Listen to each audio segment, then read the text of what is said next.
लगातार हमारे साथ जुड़े हुए हैं अरविंद चतुर्वेदी जी। इसके साथ ही अन्य जगहों से हमारे साथ जो रिपोर्टर लाइव जुड़े हुए, आपको बता दें वाराणसी से जमील अहमद हमारे साथ लाइव जुड़ रहे हैं और सोनभद्र से विवेक श्रीवास्तव, घनश्याम मिश्रा देवरिया से, मऊ से आशिफ रिजवी हमारे साथ लाइव जुड़ रहे हैं। लेकिन सबसे पहले वाराणसी की तस्वीरें दिखाते हुए वहां पर किस तरह से इस वक्त चुनावी माहौल बना हुआ है, Arvind ji over to you.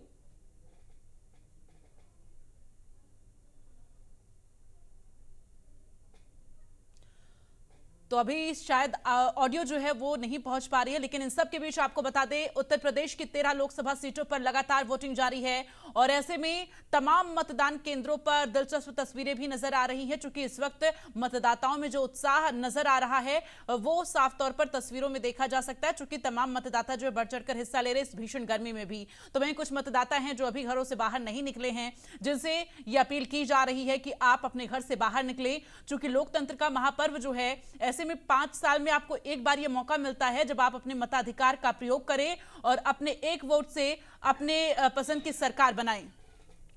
और एक बार फिर से रुक करते हुए अरविंद चतुर्वेदी जी हमारे चैनल हेड लगातार वाराणसी से हमारे साथ बने हुए हैं। इसके साथ ही हमारे साथ जो रिपोर्टर जुड़े हुए हैं उनको जमील अहमद हमारे साथ वाराणसी से लाइव जुड़ रहे हैं। इसके साथ ही विवेक श्रीवास्तव हमारे साथ सोनभद्र से, घनश्याम मिश्रा देवरिया से, मऊ से हमारे साथ आशिफ रिजवी लाइव जुड़े हुए हैं। Arvind ji over to you. Thank you.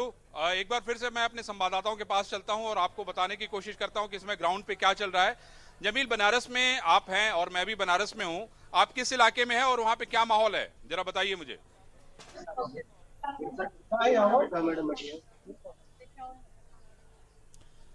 तो जमील के पास जो है ऑडियो नहीं पहुंच पा रही है अरविंद जी, चूंकि तकनीकी दिक्कतों की वजह से संपर्क करने की कोशिश करेंगे। आगे आप और बातचीत करिए।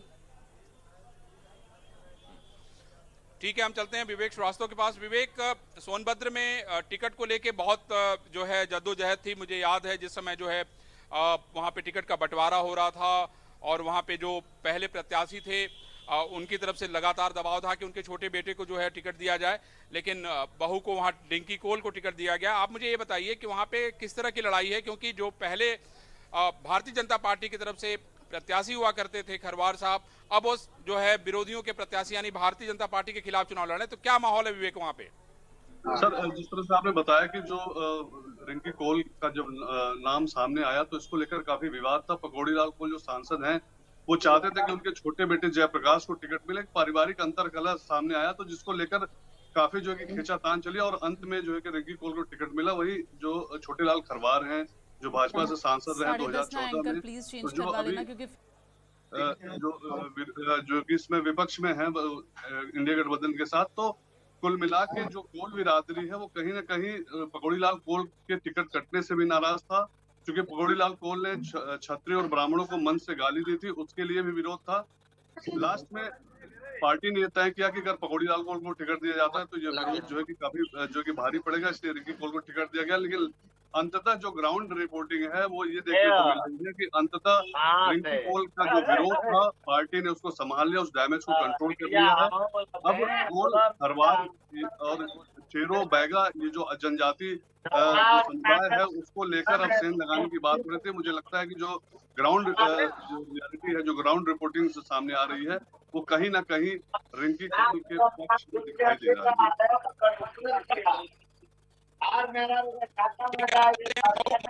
बहुत दिलचस्प मुकाबला है।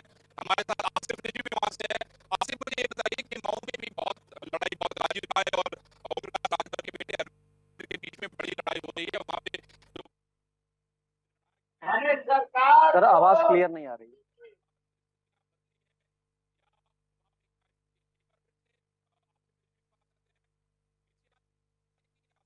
लेकिन इन सब के बीच आसिफ, अगर हम जानकारी लें कि मऊ में इस वक्त किस तरह का मुकाबला देखने को मिल रहा है, जरा बताएं। बीजेपी प्रत्याशी और अन्य जो राजनीतिक दल के प्रत्याशी उनके बीच किस तरह से मुकाबला है, जनता के बीच किस तरह से किसको लेकर झुकाव नजर आ रहा है, क्या कुछ चुनावी माहौल है?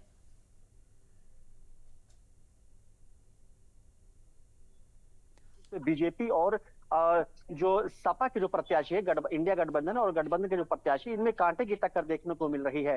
हालांकि जो वोटर्स हैं वो काफी साइलेंट हैं, तो जो मुस्लिम वोट है जो मुस्लिम बेल्ट है वहां पे देखा जा रहा है कि लगातार जो है सपा को एक तरफा जा रहा है, तो वहीं दूसरी तरफ अगर देखा जा रहा है तो जो हिंदू बेल्ट है वहां पे देखा जा रहा है तो वो बीजेपी तो ऐसा नहीं कह सकते कि कहीं एक तरफा हम ये नहीं कह सकते कि हाँ ये जीतेगा या वो, क्योंकि आपकी जो वोटर्स दिख रहे हैं वो काफी साइलेंट है और काफी समझदार लोग नजर आ रहे हैं। वहीं हम बात करेंगे कुछ जगहों पे जो है वो ग्रामीणों का प्रदर्शन भी देखने को मिला। बूथ नंबर 34 और 35 पर जो है 33 और 34 पर 33 और 34 पर जो है ग्रामीणों ने बहिष्कार किया है अंडरपास को लेकर के। तो कहीं ना कहीं जो है ये जो माहौल चल रहा है, कुछ वोटर्स कम होंगे, कुछ कई लोगों का नाम काटा गया है, तो काफी कमियां जो देख रही है की सूचना आ रही है। तो तमाम ये सब देख रहे हैं, इसको लेकर के अगर परसेंटेज अच्छे आते हैं तो कहीं ना कहीं ये कांटे की टक्कर भी देखने को मिल सकती आशिफ, है। ऐसे में क्या जो मौजूदा सांसद हैं उन तक ये बात पहुंच पाई है कि चुनाव का बहिष्कार किया जा रहा है, या प्रशासन तक ये जानकारी मिल पाई है जिन गांव का आप जिक्र कर रहे हैं, जिन लोगों का जिक्र कर रहे हैं कि चुनाव बहिष्कार कर रहे हैं? फिर आपको बता दें अभी जैसे ही जो है वो लोग वहां पे जो है बैनर लगा करके बैठे हुए हैं और प्रशासन तक इसकी खबर गई है, तो उम्मीद करते हैं कुछ देर में वहां प्रशासन भी मौजूद होगी और लोगों को समझाने की कोशिश करेगी। हालांकि इससे पहले ही लोगों ने प्रदर्शन किया था, लोगों ने, और लगातार प्रशासन वहां पहुंची भी थी, लोगों को समझाई भी थी, कुछ राजनीतिक दल भी वहां मौजूद थे, उन्होंने भी इनको समझाया था, लेकिन वो समझ के हट गए थे कि हो सकता है कि इस बात को जो है वहां तक पहुंचाया था, लेकिन वो बात को वहां तक नहीं पहुंचे। शायद यही वजह है कि लोगों में जो आक्रोश है वो आज देखने को मिल रहा है और कई गांव इससे प्रभावित है। हालांकि उन लोगों का यही साफ तौर पे कहना है कि जैसे अगर हमें कुछ सामान लेना है तो 7 किलोमीटर दूर घूम के जाना पड़ता है, उससे लोगों को काफी दिक्कतें का सामना करना पड़ रहा है। शायद यही वजह है कि लोग जो है आज बहिष्कार करने पर। ठीक है आशिफ, बने रहिए हमारे साथ, आगे भी आपसे और जानकारियां लेंगे। देवरिया से हमारे साथ घनश्याम मिश्रा जो है लाइव बने हुए हैं। घनश्याम, जरा बताएं इस वक्त वोटिंग परसेंटेज 9 बजे तक का क्या रहा है, और साथ ही ये भी बताएं कि अभी मतदाताओं की लाइनें जो हैं क्या वो कतारें और बढ़ी हैं या फिर कम होती हुई नजर आ रही हैं? आपको बता दें कि इस समय मैं राजकीय महिला डिग्री कॉलेज पर हूँ, जहाँ देख सकते हैं मेरे पीछे कि वो लोग मतदाता जो हैं वो आ रहे हैं, अपना वोट देने के लिए जा रहे हैं, अपने कतारबद्ध होके जा रहे हैं, अपने वो लाइन लगाए हैं और जाके अपना मत का प्रयोग। देखिए मेरे अभी राज्य मंत्री हैं जो विजय लक्ष्मी जी, वो आई हैं, उन्होंने अपना मत का प्रयोग करके वो बाहर जा रहे हैं, इसलिए मतदाता एकदम साइलेंट है। अब क्रम वाइज अभी धूप कम है, इसलिए मतदाताओं की संख्या बढ़ी है, सभी लोग लाइन लगाए हुए हैं और अपने मतों का प्रयोग कर रहे हैं। जी बिल्कुल, सोनभद्र से हमारे साथ विवेक श्रीवास्तव जुड़े हुए हैं, उनका रुख करती हूँ। विवेक, आप जरा बताएं आप कौन से पोलिंग बूथ पर मौजूद हैं और वहां पर क्या तस्वीरें नजर आ रही, सुरक्षा के क्या इंतजाम हैं? चूंकि अब धीरे धीरे धूप तेज होगी, गर्मी और बढ़ेगी, तो मतदाताओं की सुरक्षा को लेकर क्या इंतजाम नजर आ रहे हैं और चुनावी माहौल क्या है? जिस तरह से जो सुरक्षा की हीट वेव को लेकर जो सुरक्षा की बात कही जा रही थी, तो वहाँ पे पानी की पूरी व्यवस्था है और हर जगह पर एक मेडिकल टीम बैठाई गई है और लगातार ताओं को जागरूक किया जा रहा है कि कहीं कोई दिक्कत की बात नहीं है, वो अपने जितनी जल्दी हो सके वो अपने मत का प्रयोग कर दें, क्योंकि 11 बजे से 2 बजे तक हाई अलर्ट जारी है कि लगातार अपील कर रहा है कि 11 बजे तक वो काफी बच के रहें, सुरक्षित रहें। तो मतदाता भी अब थोड़ा अवेयर है, वो भी अपनी सुरक्षा का ध्यान रख रहा है। और जिस तरह से वोट परसेंटेज की बात करें तो 9 बजे तक 10.74% जो कि मतदान हो चुका है। ठीक है विवेक, अपनी नजर बनाकर रखेगा, तमाम जो अपडेट है वो दर्शकों तक पहुंचाते रहेंगे। जमीला आपका बहुत बहुत धन्यवाद, घनश्याम आपका भी धन्यवाद और आशिफ आपका भी बहुत बहुत धन्यवाद, विवेक आपका भी बहुत बहुत धन्यवाद तमाम जानकारियां दर्शकों तक पहुंचाने के लिए। इसके साथ ही सीधे चंदौली आपको लिए चलते हैं, वहां पर पोलिंग बूथों पर इस वक्त किस तरह का माहौल है, मतदाताओं में क्या कुछ जागरूकता देखने को मिल रही है, किस तरह के जमीनी मुद्दों को लेकर वोट डाले जा रहे हैं, इसका जायजा लिया है हमारे सहयोगी ने। उनकी खास रिपोर्ट दिखाते हैं आपको। भी हमारी मौजूदगी महंत टेक्निकल इंटर कॉलेज में है। मैं आपको बताऊं ये बूथ बनाया गया, आप ये वोटिंग यहाँ पे शुरू हो गई। उत्साह आप एक देखिए, बुजुर्ग महिलाएं ट्राई साइकिल में आ रही हैं वोट देने। मतलब वोट कितना इम्पोर्टेंस है वो आप देख के समझ सकते हैं, इस हाल में भी वोट देने आ रही। माता जी क्या नाम हो? कलावती देवी। कितना उम्र होगी आपकी? अरे अब हम नहीं खिलाए, जिया था खाली 85 साल जी। फिर भी वोट देने आई हैं? जी क्या करी, बिल्कुल दुनिया का प्रॉब्लम है ना बेटा। हाँ, देश के लिए वोट करना है। बस और का। अच्छा, वोट दे के आई, क्या दिमाग में रहा? ठीक रहा। ठीक, हाँ हाँ सब ठीक, सब ठीक रहा। हाँ। तो आप तस्वीरों में देखिए उत्साह, और इस उम्र में ट्राई साइकिल से 85 साल की उम्र में वोट दे के आई हैं। एक और वोटर है, रिटायर्ड हैं। अच्छा अच्छा, आप इनसे भी बात करेंगे। क्या नाम है आपका? शिवपूजन। शिवपूजन जी, क्या मुद्दा रहा वोट करने का? हमारा भाजपा को। अरे वो तो ठीक है, और भी लोग हैं वोट करने जा रहे हैं। आप देखिए ये महिलाएं हैं। क्या नाम है? राबिया। राबिया जी, बच्चे के साथ भी लेके आ गई हैं। अरे रो रहे हैं तो क्या करें? अच्छा अच्छा, ये बताइए क्या मुद्दे होंगे वोट करने के इस बार? क्या मुद्दे होंगे, जो होगा सब देखा जाएगा। जो होगा सब देखा जाएगा। और भी लोग हैं, बात कर लेते हैं। देखिए काफ़ी संख्या में वोटर्स जो है वो आना शुरू कर दिए हैं। आप बात करते हैं। क्या नाम है भाई साहब? सर राजनारायण। राजनारायण जी, क्या मुद्दे होंगे वोट करने के इस बार? मुद्दे तो थोड़ा सा चेंज करना चाहते हैं। हाँ, चेंज करना चाहते हैं हम लोग। अच्छा, चेंज करना चाह रहे हैं आप? चेंज चाह रहे हैं। हाँ।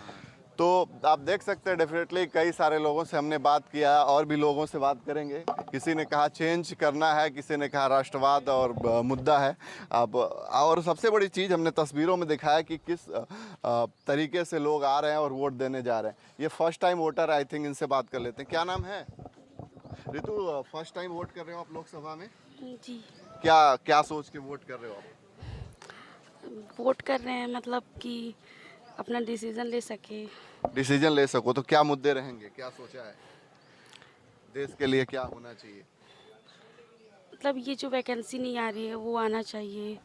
अच्छा, बेरोजगारी मुद्दा है आपके मन में? बेरोजगारी मुद्दा है। बाबा, क्या नाम है आपका? मोहन। क्या क्या मुद्दे होंगे वोट करने के आपके? हाँ, मुद्दा बताएं हम। कुछ तो मुद्दा होगा, कुछ तो सोचा होगा कि ये काम नहीं होना चाहिए, ये काम होना चाहिए। हाँ, क्या हम बताएं सर? चलिए वोट करिए। लेकिन तो आप देख सकते हैं तमाम ऐसे लोग हैं जो आ रहे हैं और वोट कर रहे हैं। अभी और भी लोग आ रहे हैं, उनसे भी बात करेंगे कि यहाँ पे जो महन टेक्निकल इंटर कॉलेज के ग्राउंड में है, और लोगों का सुबह से ही तांता लगा है। सुबह 7 बजे से ही वोटर्स का मूव आउट शुरू हो गया। इवन कह लें पहले से ही वोटर्स आ गए थे और वोट देना वोट दे रहे हैं। और हम देखें सुरक्षा की बात करें तो पर्याप्त मात्रा में पुलिस और सारे लोग यहाँ पे मौजूद हैं। और यहाँ बात कर लेते हैं, एक बार ये वोटर है। क्या नाम है सर?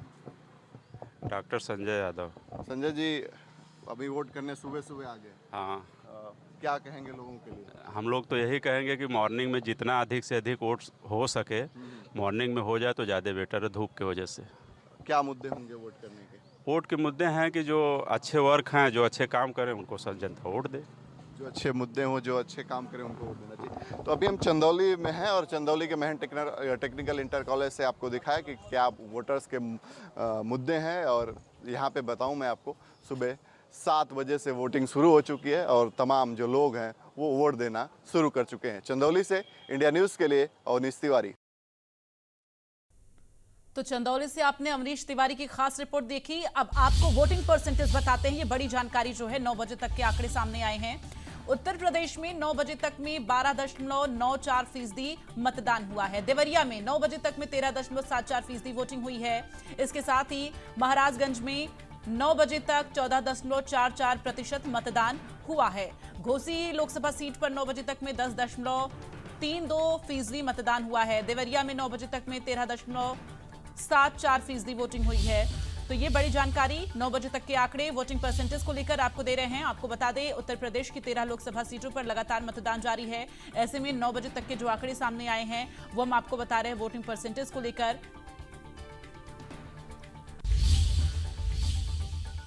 और इसी बीच एक और बड़ी खबर, इलेक्शन ब्रेकिंग कुशीनगर से, जहां लोकतंत्र की खूबसूरती सामने आई है। कुशीनगर में घोड़े पर चढ़कर वोट करने के लिए मतदाता पहुंचा है। ये जानकारी कुशीनगर से मिल रही है। मतदाताओं को जागरूक किया गया।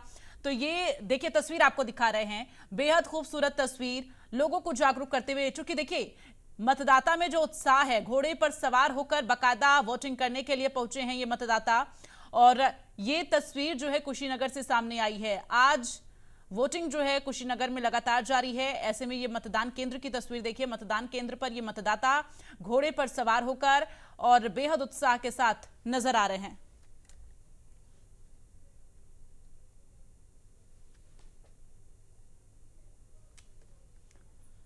तो लगातार 13 सीटों पर वोटिंग हो रही है। और ऐसे में आज जो हमारे साथ खास मेहमान चर्चा के लिए जुड़ रहे हैं उनसे आपका परिचय करा देते हैं। हमारे साथ अपर्णा दीक्षित हमारे साथ बीजेपी प्रवक्ता जुड़ रही हैं, नेहा यादव हमारे साथ सपा की प्रवक्ता जुड़ रही हैं और डॉक्टर एचएन उपाध्याय कांग्रेस के प्रवक्ता हमारे साथ जुड़ रहे हैं, मनोज मिश्रा वरिष्ठ पत्रकार हमारे साथ जुड़ रहे हैं। आप सभी लोगों का बहुत बहुत स्वागत है। सबसे पहले अपर्णा जी आपके पास आते हुए, चूंकि इस वक्त पूर्वांचल की जिन सीटों पर वोटिंग हो रही है, 13 लोकसभा सीटों पर मतदान जारी है, इन 13 लोकसभा सीटों को लेकर आप किस तरह से देखते हैं? चूंकि वाराणसी और गोरखपुर ये तमाम वो सीटें हैं, गाजीपुर की बात कर ले, ये हॉट सीटें हैं जहां पर इस वक्त मतदान जारी है। बीजेपी 400 पार का जो नारा दे रही है, उसको किस तरह से आप साकार होता हुआ आज देख पा रही हैं?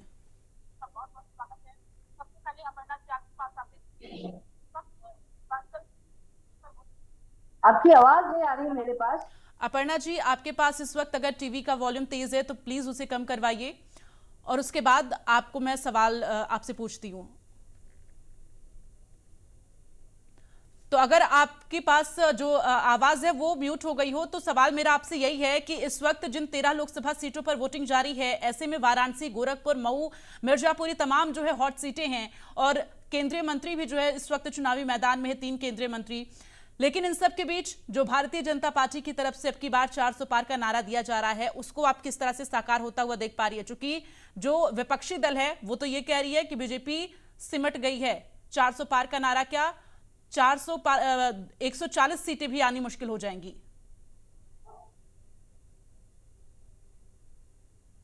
तो शायद अपर्णा तक आवाज नहीं पहुंच पा रही है। नेहा जी आपके पास आते हुए, अगर आपको आवाज मिल पा रही हो तो जिस तरह से भारतीय जनता पार्टी की तरफ से 400 पार का नारा दिया जा रहा है, लेकिन विपक्ष कह रहा है कि 400 पार का नारा साकार नहीं होगा, 150 तक सीटें आनी मुश्किल हो जाएंगी। क्या वाकई में ऐसा है?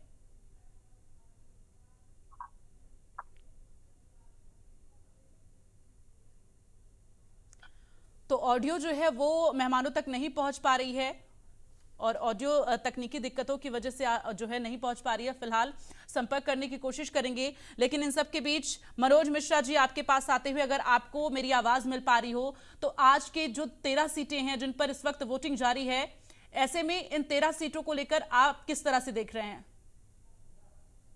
सवाल किससे? मनोज मिश्रा जी आपसे।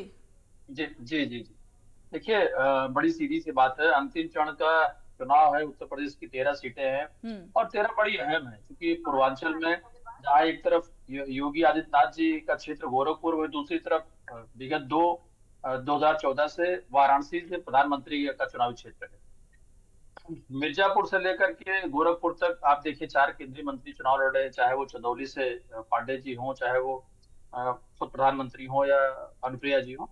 तो कमोवेश मैं ये कह सकता हूँ कि जब मोदी जी को 2014 में चुनना था तो उन्होंने बनारस इसीलिए चुना था क्योंकि पूर्वांचल को मजबूत करना था और लगातार दिल्ली जो सरकार बनती है वो उत्तर प्रदेश में पूर्वांचल भी उसी स्थिति में रहे और उसको लगातार अगर आप देखें 17 से लेके 22 तक योगी जी ने वो चीज को मेंटेन रखा आसपास, चाहे वो देवरिया की बात कर लें हम या बलिया की बात कर लें या घोसी, गाजीपुर, किसी चीज को भूल नहीं सकते हैं।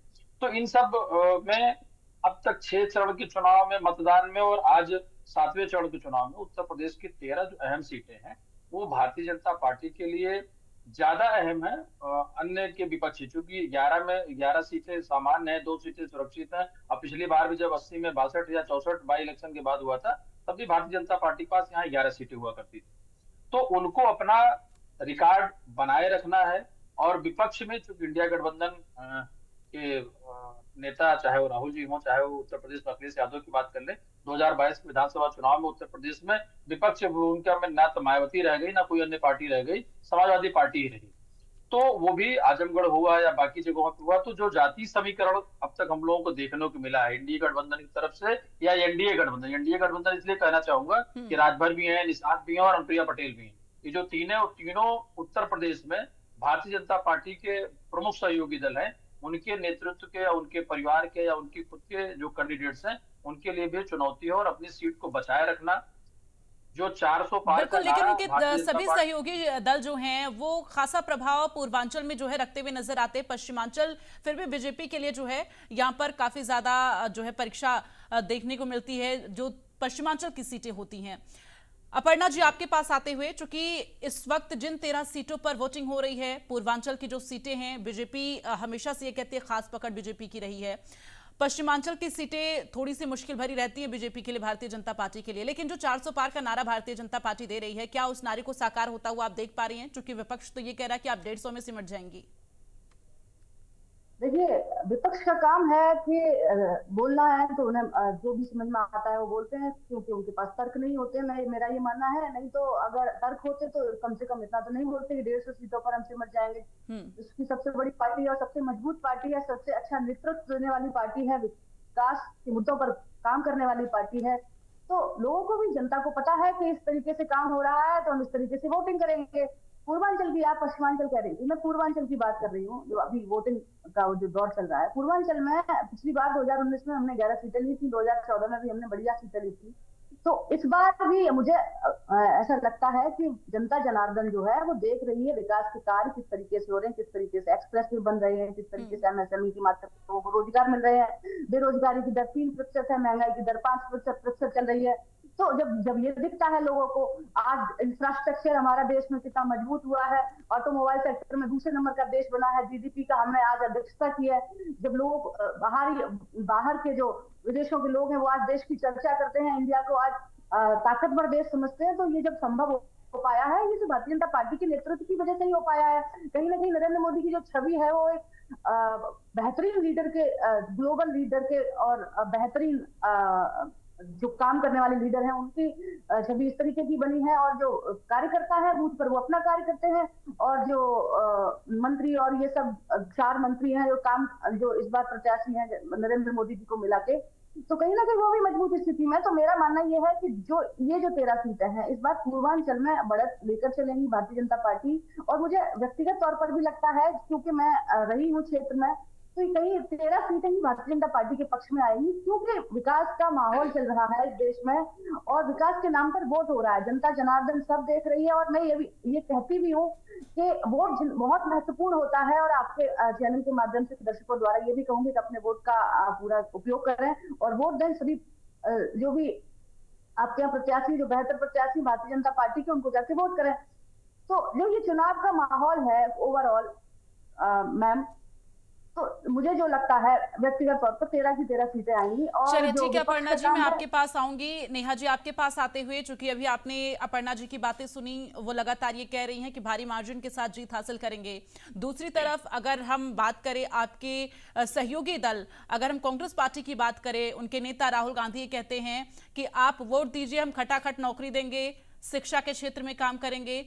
तमाम ये दावे तो किए जा रहे हैं, लेकिन आपने किस तरह का खाका तैयार किया है विकास के लिए, शिक्षा मॉडल कुछ जो है आगे उसके डेवलपमेंट के लिए, क्या कुछ आपने मॉडल तैयार किया है? देखिए, भारतीय जनता पार्टी के प्रवक्ता अभी विकास के जुमले पढ़ रही हैं। प्रधानमंत्री ने जब इतना ही विकास किया है तो आज इस देश के प्रधानमंत्री को नफरत पे वोट क्यों मांगने पड़े थे? इस देश के प्रधानमंत्री को आज जाकर के कन्याकुमारी क्यों बैठना पड़ रहा है? क्यों कैमरा जीडी साथ लेके गए हैं? क्यों वीडियो मैन साथ लेके गए हैं? क्यों फैशन डिजाइनर साथ लेके गए हैं? क्यों हेयर स्टाइलिस्ट साथ लेकर के गए हैं? विकास पे वोट मांगना चाहिए था ना, जब विकास इतना किया है इन्होंने तो। दूसरी बात, आज ये जीडीपी की बात ये लोग कर रहे हैं। कैसी जीडीपी, कौन सी जीडीपी? आज हमारा देश जो विकासशील देश हुआ करता था 2014 से पहले, आज हमारा देश लोअर मिडिल इनकम देशों में शामिल हो चुका है। आज हम पाकिस्तान और नेपाल जैसे देशों के स्तर पे खड़े कर दिए ला करके। विकास की ये लोग बात करते हैं। विकास के लिए तो इन्होंने 2 करोड़ रोजगार के लिए, नौकरियों के लिए प्रतिवर्ष का वादा किया था। वो वादा इनका 2014 से और 24 तक तो मान लीजिए अब 20 करोड़ नौकरियां इन्हें दे देनी चाहिए थी। 20 लाख नौकरियां केंद्र में ये लोग नहीं दे पाए। हमारा वादा है कि हम सरकार, कांग्रेस पार्टी ने कितनी नौकरियां दी थी? 30 लाख पद रिक्त पड़े आपकी सहयोगी पार्टी कांग्रेस पार्टी ने कितनी नौकरियां दी थी? अरे हम वादा कर तो रहे हैं ना। अरे हमारी कांग्रेस पार्टी की बात ये लोग 60 साल 70 साल बार बार करते हैं। कांग्रेस पार्टी की देरी है कि आज ये टीवी पे बैठ के और डिजिटल इंडिया का जो बीजेपी नारा दे रही है ना, वो डिजिटल इंडिया, क्या 2014 से पहले डिजिटल इंडिया में किस तरह का विकास था, आप जरा बता दें। जब देश में कंप्यूटर था तो यही भारतीय जनता पार्टी विरोध कर रही थी। आज भारतीय जनता पार्टी उसी का उपयोग करती है। दूसरी बात, मैं बात कर रही हूँ, पहले मेरे मुद्दे हो जाए, मैं आपके सारे सवालों के जवाब देने को बैठी हूँ। दूसरी बात, दूसरी बात, इन्होंने कहा कि पूर्वांचल की सीटें पश्चिम में तो ये बुरी तरह क्लीन स्वीप हो चुके हैं और इंडिया गठबंधन ने इनकी सारी सीटों पे जमानत जब्त कर दी है। 4 जून को नतीजे आएंगे तो दिख जाएगा।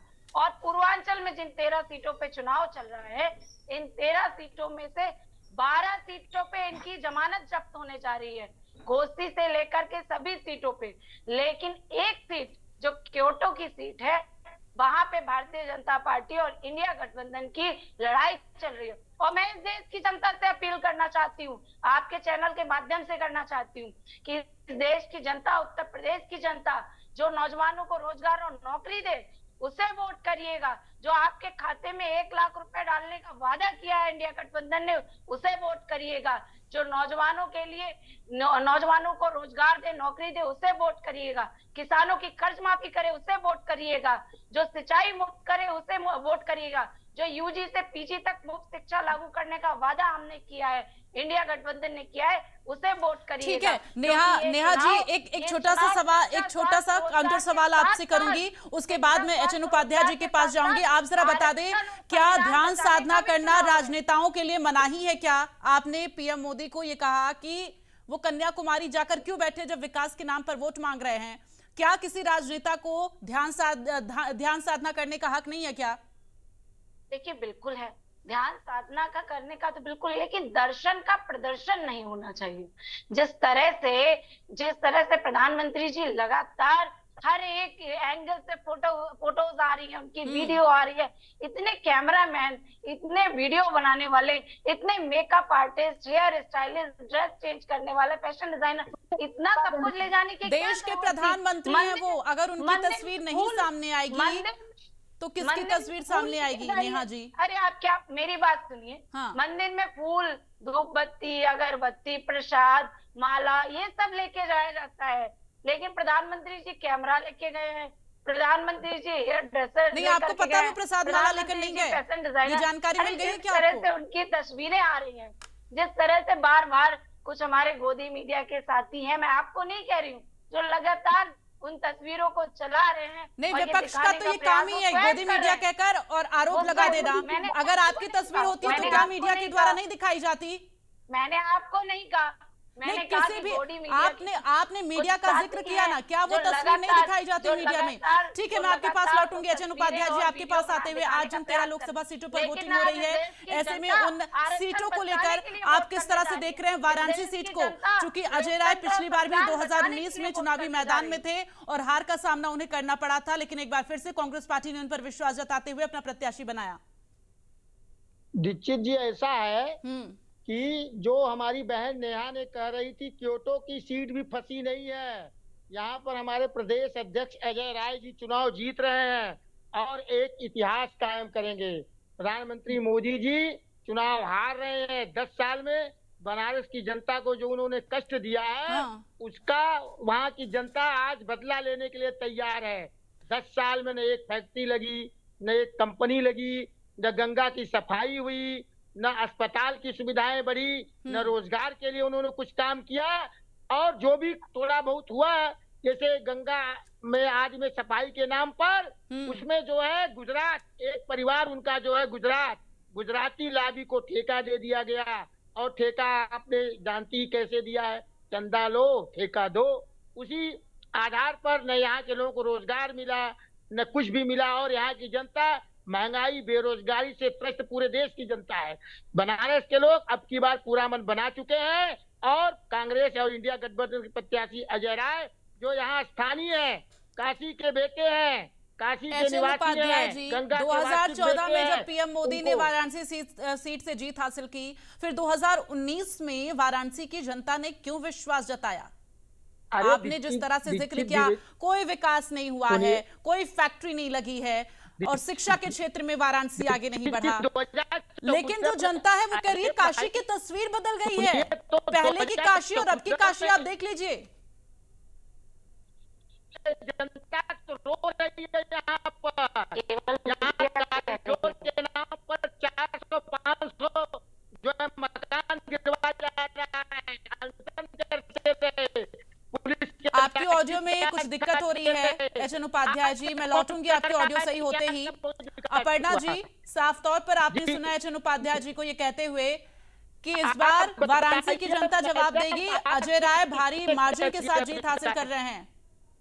कोई विकास नहीं हुआ है, कोई फैक्ट्री नहीं लगी है। आप जरा बताएं बीजेपी ने क्या विकास किया, काशी की तस्वीर किस तरह से बदली है? क्योंकि आप लोग ये लगातार कह रहे हैं कि पहले की काशी और अब की काशी में बहुत फर्क है।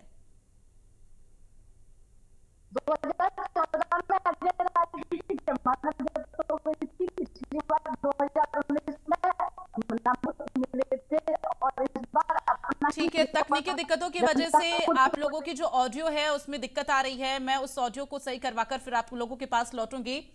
लेकिन ऐसे में वाराणसी में महिला वोटर्स का क्या कुछ कहना है, महिला वोटर्स से हमारे सहयोगी ने खास बातचीत की। महिला वोटर्स वहां की क्या कह रही हैं वो आपको सुनवाते हैं। लोकसभा चुनाव के आखिरी चरण का मतदान जारी है और हमारी मौजूदगी जो है वो रामनगर में है। ये रामनगर कैंट विधानसभा क्षेत्र में आता है। राधा किशोरी इंटर कॉलेज में हम इसमें मौजूद हैं। तस्वीरों में आपको दिखाने की कोशिश करेंगे। देखिए, सुरक्षा व्यवस्था पूरे तरीके से मुस्तैद है। साथ ही जो मतदान करने के लिए लोग आ रहे हैं, 5 बूथ बनाए गए हैं। वो 5 बूथ अलग अलग हैं। वो सारे लोग अपने बूथ पर जाकर अपना मताधिकार का प्रयोग कर रहे हैं।